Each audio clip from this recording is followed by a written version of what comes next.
शिव पार्वती विवाह की कथा। शिव विवाह कथा को भारत की आध्यात्मिक कथाओं में बहुत महत्वपूर्ण माना जाता है। शिव विवाह में पार्वती के पिता शिव का वंश जानना चाहते थे। फिर शिव ने क्या जवाब दिया?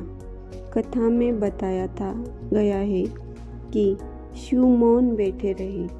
पार्वती के पिता ने सोचा कि ये अपने कुल वंश के बारे में भी नहीं जानते।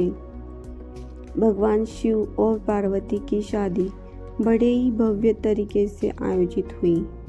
पार्वती की तरफ से कई सारे उच्च कुलों के राजा, महाराजा और शाही रिश्तेदार इस शादी में शामिल हुए, लेकिन शिव की ओर से कोई रिश्तेदार नहीं था, क्योंकि वे किसी की भी परिवार से ताल्लुक नहीं रखते थे। भगवान शिव की शादी में आए हर तरह के प्राणी जब शिव और पार्वती का विवाह होने वाला था तो एक बड़ी सुंदर घटना हुई। उनकी शादी बहुत ही भव्य पैमाने पर हो रही थी। इससे पहले ऐसी शादी कभी नहीं हुई थी।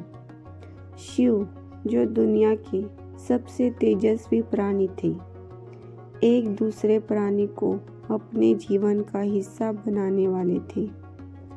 उनकी शादी में बड़े से बड़े और छोटे से छोटे लोग शामिल हुए। सभी देवता तो वहाँ मौजूद थे ही, साथ ही असुर भी वहाँ पहुँचे। आमतौर पर जहाँ देवता जाते थे वहाँ असुर जाने से मना कर देते थे, और जहाँ असुर जाते थे वहाँ देवता नहीं जाते थे। उनकी आपस में बिल्कुल नहीं बनती थी। मगर यहाँ तो शिव का विवाह था, इसलिए उन्होंने अपने सारे झगड़े भुलाकर एक बार एक साथ आने का मन बनाया। शिव पशुपति है, मतलब सभी जीवों के देवता भी है। तो सारे जानवर, कीड़े मकोड़े और सारे जीव उनकी शादी में उपस्थित हुए। यहाँ तक कि भूत, पिशाच और विक्षिप्त लोग भी उनके विवाह में मेहमान बनकर पहुंचे। यह एक शाही शादी थी। एक राजकुमारी की शादी हो रही थी, इसलिए विवाह समारोह से पहले एक अहम समारोह होना है। वर वधू दोनों की वंशावली घोषित की जानी थी। एक राजा के लिए उसकी वंशावली सबसे अहम चीज होती है, जो उसके जीवन का गौरव होता है। तो पार्वती की वंशावली का बखान खूब धूम से किया गया। यह कुछ देर तक चलता रहा। आखिरकार जब उन्होंने अपने वंश के गौरव का बखान खत्म किया तो वे उस ओर मुड़े जिधर वर शिव बैठे हुए। सभी अतिथि इंतजार करने लगे कि वर की ओर से कोई उठ कर शिव के वंश के गौरव के बारे में बोलेगा, मगर किसी ने एक शब्द भी नहीं कहा। वधू का परिवार ताज्जुब करने लगा। क्या उसने खानदान में कोई ऐसा नहीं है जो खड़े होकर उसके वंश की महानता के बारे में बता सके? मगर वाकई कोई नहीं था। वर के माता पिता, रिश्तेदार या परिवार से कोई वहाँ नहीं आया था, क्योंकि उसके परिवार में कोई था ही नहीं। वह सिर्फ अपने साथियों गणों के साथ आया था, जो विकृत जीवों की तरह दिखते थे। वे इंसानी भाषा तक नहीं बोल पाते थे और अजीब सी बेसुरी आवाज़ें निकालते थे। वे सभी नशे में चूर और विचित्र अवस्थाओं में लग रहे थे।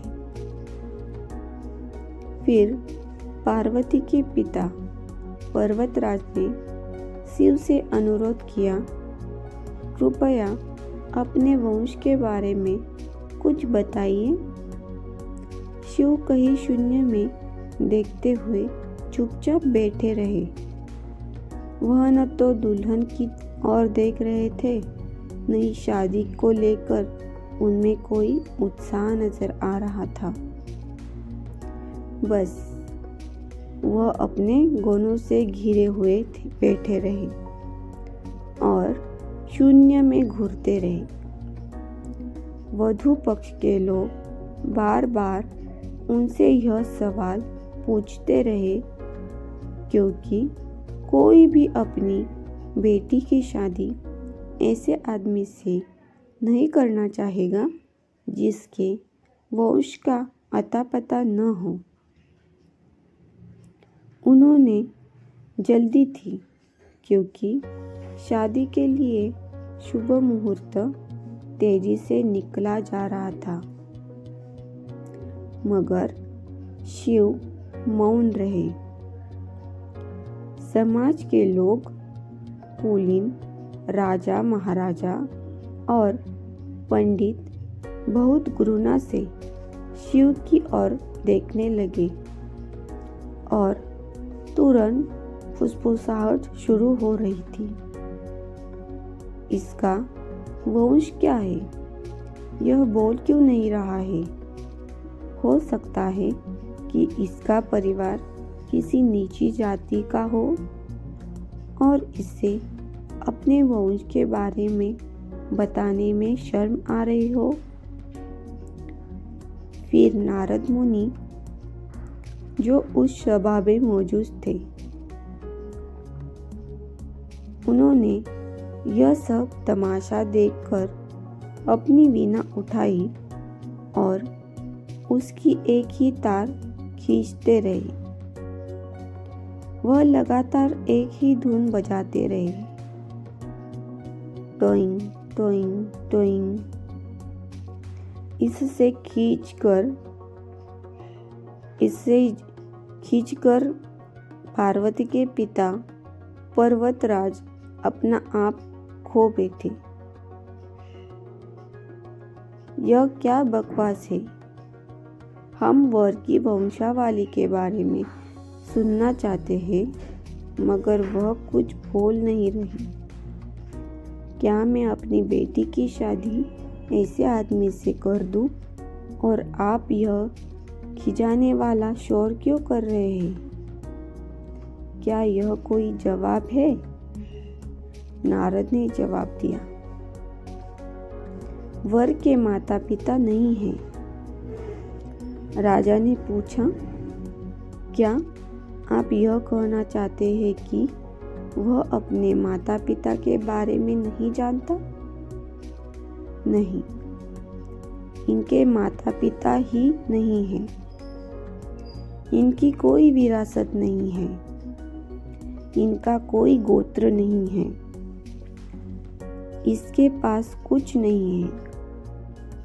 इनके पास अपने खुद के अलावा कुछ नहीं है। पूरी सभा चकरा गई। पर्वतराज ने कहा, हम ऐसे लोगों को जानते हैं जो अपने माता या पिता के बारे में नहीं जानते। ऐसी दुर्भाग्यपूर्ण स्थिति हो सकती है, मगर हर कोई किसी न किसी से जन्मा है। ऐसा कैसे हो सकता है कि किसी का कोई पिता या माँ नहीं हो? नारद ने जवाब दिया, क्योंकि यह स्वयंभू है। इन्होंने खुद की रचना की है। इनके न तो माता है न पिता। इनका न कोई वंश है न परिवार। यह किसी परंपरा से ताल्लुक नहीं रखती और न ही इनके पास कोई राज्य है। इनका न तो कोई गोत्र है, न कोई नक्षत्र, न कोई भाग्यशाली तारा इनकी रक्षा करता है। यह इन सब चीजों से परे है। यह एक योगी है और इन्होंने सारे अस्तित्व को अपना एक हिस्सा बनाया लिया है। इनके लिए सिर्फ एक वंश है, ध्वनि। आदि शून्य प्रकृति ने जब अस्तित्व में आई तो अस्तित्व में आने वाली पहली चीज थी ध्वनि। इनकी पहली अभिव्यक्ति एक ध्वनि के रूप में है।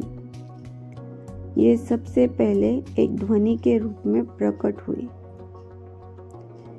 उसके पहले ये कुछ नहीं थे। यही वजह है कि मैं यह तारा खींच रहा हूँ। दोस्तों, आपको हमारी कहानी अच्छी लगी हो तो चैनल को लाइक और सब्सक्राइब ज़रूर कीजिए। धन्यवाद।